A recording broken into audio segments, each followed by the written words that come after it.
mourning the recent loss of one of its own. We would like to dedicate today's performances in memory of Caleb Gibbs, a freshman music major from Carthage.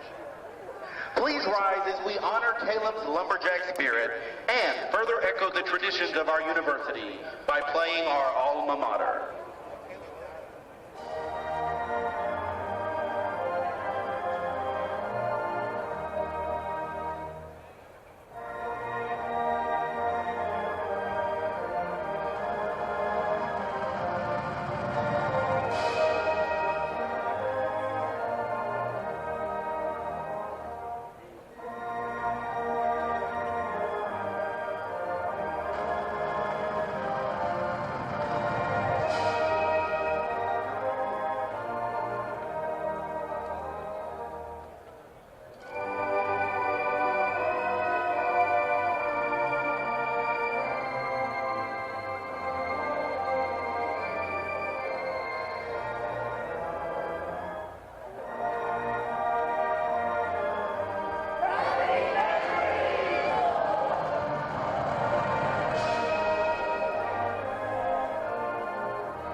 And welcome in, everybody, here to Homer Bryce Stadium, where tonight the Lumberjacks host the Cowboys in Mcneese State. Mcneese breaking into the top 25 this past week after running 3 straight wins together here and opening up the conference season After a season-opening loss to Nicholls State, they've bounced back with a couple of conference wins, and Cowboys right in the thick of things, ranked in the top 25. Kevin Langford here with us now. And Kevin, I think tonight boils down to who can run the football. Mcneese State very good at running the football. Jackson giving up a ton of yards on the ground.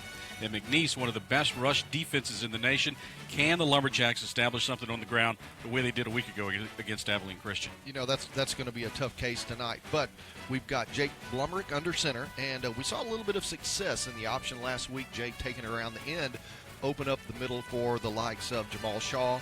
And we had a good night last week. Hopefully we can continue that success as we continue to confuse defenses on if we're going up or if we're going around the end. Quarterbacks could be a big part of the equation tonight as well. You mentioned Jake Blumerick taking over for Foster Sawyer, who was injured a week ago. Their quarterback got nicked up late in their win last week.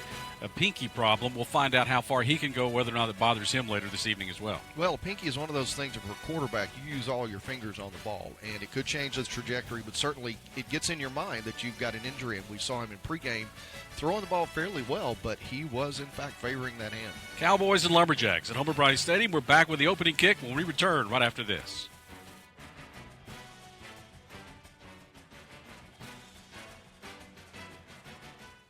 I often tell my students if they had a major in puzzle solving, I would have taken that. I just like trying to figure things out. I'm Dr. Keith Hubbard. I'm a professor of mathematics at SFA. Mathematics is the ticket for many of my students to get to solve amazing problems, to get to help people in all sorts of ways because they know this language of problem solving. My job is to make sure that lumberjacks make great mathematicians, one lumberjack at a time. It's not just big wins. It's success in the classroom and being engaged with service, family, passion, integrity, overcoming adversity, hard work and dedication, bettering people around you, striving for excellence, leadership and competition on our campuses and in our communities. We are Southern Strong.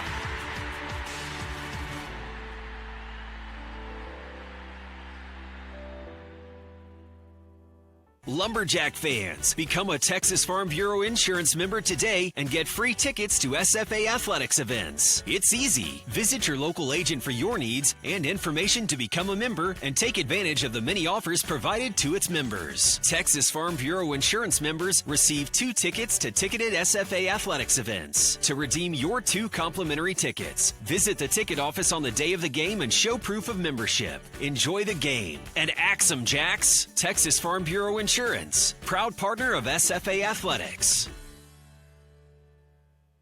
The oldest college football rivalry in Texas returns to NRG Stadium Saturday, October 7th as your Stephen F. Austin Lumberjacks take on the Sam Houston State Bearcats for the 92nd time in the Battle of the Piney Woods presented by HEB. Tickets are on sale now with seats starting at just $15. Come out early to tailgate with your friends and don't forget to wear your purple. Plus, it's dollar hot dogs in the stadium all game long. Call 936-468-5225 or visit sfajacks.com/BOTBW to secure your seats today. The battle rages on this October. Axe 'em, Jacks.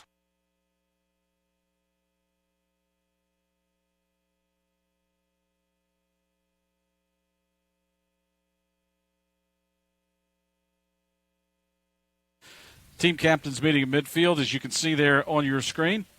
As you join us now on ESPN3, Lumberjacks in all purple tonight. Mcneese in gold pants, white jerseys, and gold headgear. And we'll find out if Mr. Jones is going to turn the mic on in a moment. The toss in the air, and just watching his head, it would appear that Mcneese has won the toss. And we'll find out here in a moment what they have decided to do.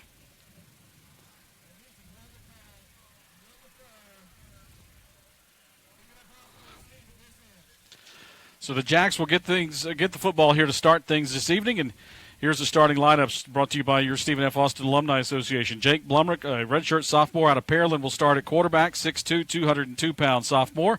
In front of him will be Jackson Salinas, a senior out of Irving, a transfer from Oklahoma State. He gets his first start as a Lumberjack at center. A.J. Brown and Hayden Scott are the guards. Josh Keith and Devontae Jones will be the tackles tonight. So a little bit of a rearrangement up front for the Lumberjacks as Jones moves from guard back to right tackle, and the left side of the line stays the same. The receivers tonight, Frank Ihanacho, Terrian Goree, Tamrick Pace will be the wideouts. Will Taylor is the tight end. Behind him will be Ryan Cottongame.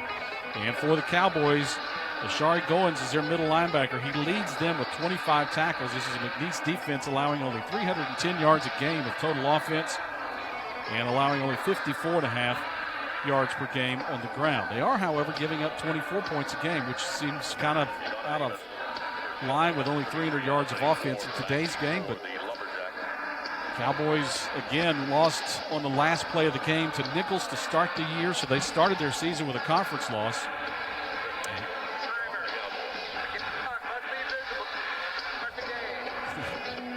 It will be, bud.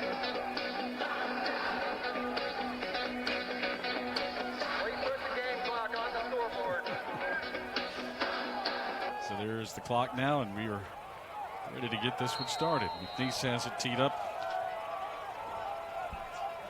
to our left. Looks like Manuel will handle the kickoff duties. And this one will be fielded by Alizé Ward at the 3, middle of the field. Comes left, turns it up the hash, has a seam at the 20, 25 outside 30, 35, and bumped out of bounds across the 38-yard line. As Alizé Ward with a 35-yard return to start things off for the Lumberjacks, and Ward's great kickoff returns continue. Unfortunately, Alizé's a little too quick for his blocker. Outran that blocker. If he could have got in behind the blocker, I think we would have had a chance to get at least 20 more out of that one. So here's Jake Blumrick, 27 of 52, 244 yards, 1 touchdown, 1 interception on the year. He's rushed it 16 times for 35 yards, his longest run of the year, a 16-yarder. He will start with Kajana Amos to his left, Will Taylor in a wing left. 4-man front for Mcneese. Taylor now in motion. Swing it out on the screen. Pace gets a good block, the 40, bumped out of bounds at the 45. And Tamrick's going to pick up 7 yards on a little flanker screen to the left flat. I saw a little bit of different wrinkle with the motion, but set up another blocker in front. That was a great call. Now they'll stack 2 receivers wide both sides of the field. Amos stays in the backfield here with Jake Blumrick, who wants it and gets the ball. They'll run it. Amos around right tackle, gets back to the line of scrimmage, and that's about it. As the Cowboys stand him up there. And it'll bring up 3rd down and about 3 for the Lumberjacks here in the initial possession of the ball game.